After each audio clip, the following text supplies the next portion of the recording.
Network marketing'e başlamak istiyorsunuz ya da içindesiniz. Aklınızda şu soru var mı? Gerçekten yasal bir firmada mıyım yoksa bir piramit yapının içinde miyim? Eğer bunu merak ediyorsanız gelin biraz bunun hakkında konuşalım. Network marketing deyince insanların hemen aklına dolandırılma geliyor. Aslında sektörün dolandırıcılıkla ilgisi yoktur. Piramit yapıyla da ilgisi yoktur. Evet, dolandırılabilirsiniz ama insanlar veya sektördeki yanlış firmalar tarafından dolandırılabilirsiniz. Zaten araştırdığınız zaman ki yüzlerce yazı yazdık networkokulu.net adresinde. Ayrıca kanalımızda da network marketing nedir videosunda da bahsettik. Network marketingin 80 yıllık küresel çok büyük bir sektör olduğunu bulacaksınız. Dediğim gibi sektörde insanlara ve firmalara dikkat etmekte fayda var.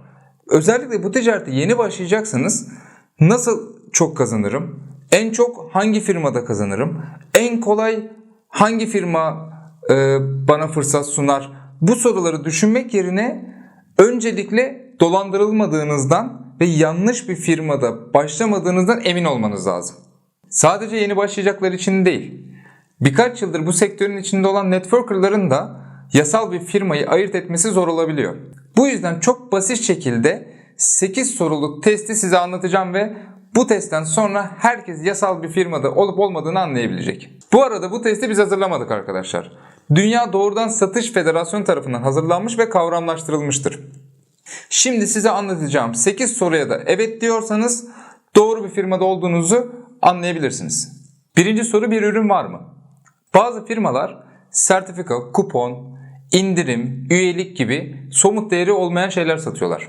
Eğer böyle firmalarla karşılaşırsanız uzak durmanızda fayda var. Çünkü network marketing bir ürün dağıtım organizasyonu kurmaktır. Yani bir ürün olmalı arkadaşlar. Bu ürünü de piyasadaki benzer ürünlerle kıyaslamaya çalışın. Nasıl kıyaslayabileceğinizi 7. soruda daha ayrıntılı bir şekilde anlatacağım. İkincisi, komisyonlar üye girişinden ve kayıt ücretlerinden mi ödeniyor yoksa ürünlerin satışından mı ödeniyor?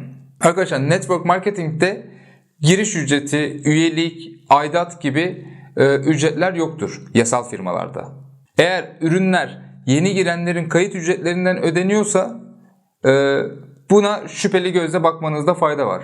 Network marketing'de komisyonlar ürünlerden gelecek karlardan ödenmesi gerekir. Arkadaşlar ilk 2 soruya evet dediğinizi varsayıp 3. soruya geçiyorum. 3. soru, şirket size bir pozisyon mu satmaya çalışıyor yoksa bir ürün mü satmaya çalışıyor? Bu soru önemli. Çünkü bazı şirketler size çok kazanabileceğiniz pozisyonları anlatabilir. Size 30 tane sanal ofisin nasıl kazandıracağını vaat edebilir. Evet, kazandırabilir ama bu pozisyonlara gelmek ve gerçekleştirmek çok zordur. Bu yüzden pozisyonları değil, ürünlere odaklanmanızda fayda var. Eğer bir şirket size pozisyonunu satmaya çalışıyorsa, yani bir kariyer satmaya çalışıyorsa bu şirketler şüphelidir, uzak durmakta fayda var. Dördüncüsü, kayıt sayısı ve kazanılan komisyon arasında doğrudan bir ilişki var mı?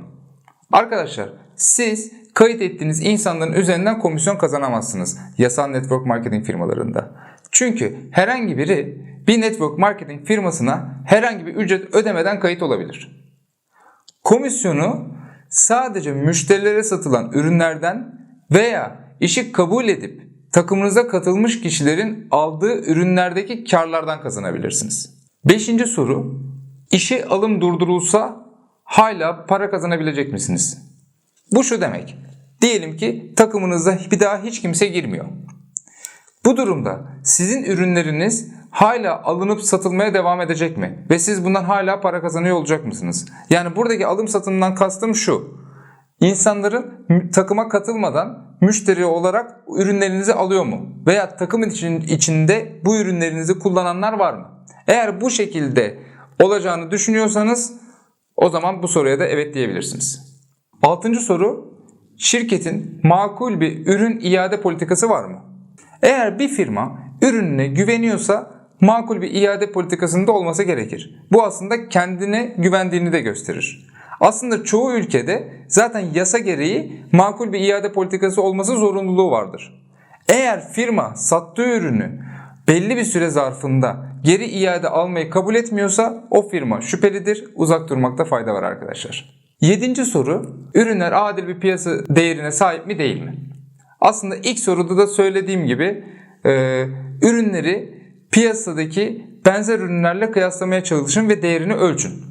Bunu şöyle açıklamak istiyorum. Ürünün ucuz ya da pahalı olmasından bahsetmiyorum arkadaşlar. Ya bir ürün size göre pahalı olabilir. Ama piyasadaki eş değer bir ürünle, eş kalitedeki bir ürünle fiyatları yaklaşıksa burada bir sorun yoktur. Mesela bir Ferrari'yi bir Toyota ile kıyaslayıp Ferrari çok pahalı, ikisi de araba, demek ki Ferrari dolandırıcı diyemezsiniz. Doğru mu? Aynı şekilde bir İsviçre marka bir krem ya da işte Paris marka bir kremi Türkiye'de üretilen standart bir kremle kıyaslayıp bu markalar dolandırıcıdır diyemezsiniz. O yüzden kıyaslayacağınız ürün piyasadaki eş kalitedeki, yani ikame mal dediğimiz ürünlerle kıyaslanarak ölçülmeli. 8. ve son sorumuz, ürünü satın almak için zorlayıcı bir neden var mı? Yani bu ne demek? Siz bu ticaretin içinde yer almasanız bile, komisyon kazanmıyor olsanız bile bu şirketin ürünlerini kullanır mıydınız? Ya da yararlı olabilecek ürünler var mı? Eğer insanların geneli konusunda burada bir şüphe yoksa, bu ürünler konusunda bir şüphe yoksa bu şirketi değerlendirebilirsiniz. Yani mesela diyelim ki tablet satan bir firma olsun. Tablete sizin ihtiyacınız olmayabilir ya da sizin faydanıza olmayabilir. Ama genel olarak insanların faydasına olan bir ürün ve insanların beğenip alabileceği bir ürünse dediğim gibi bu şirketi olumlu olarak değerlendirebilirsiniz. Yasal bir network marketing firmasını anlamak için videonun başında da belirttiğim gibi Doğrudan Satış Federasyonu'nun belirlemiş olduğu bu 8 soruluk teste evet cevabını vermiş olmak lazım. Bu konuda takım arkadaşlarınızı ve yeni katılacak arkadaşları bilinçlendirmenizde fayda var. Unutmayın, bu ticaret bizim ticaretimiz. Eğer bu noktalara dikkat edersek ve çevremizdeki insanları bilinçlendirirsek ileriki zamanlarda doğacak mağduriyetlerin de önüne geçmiş oluruz. Arkadaşlar bu konuda merak ettiklerinizi ve düşüncelerinizi yorum kısmında lütfen bize belirtin. Türkiye'nin tarafsız ve güncel network marketing platformu olarak kişisel gelişimden network marketing'e, satış pazarlamadan liderliğe kadar birçok içeriği de networkokulu.net'te bulabilirsiniz. Videomuzun sizlere faydalı olduğunu düşünüyorsanız beğenmeyi ve yeni videolarımızdan haberdar olmak için de abone olmayı ve bildirimlerinizi açmayı unutmayın.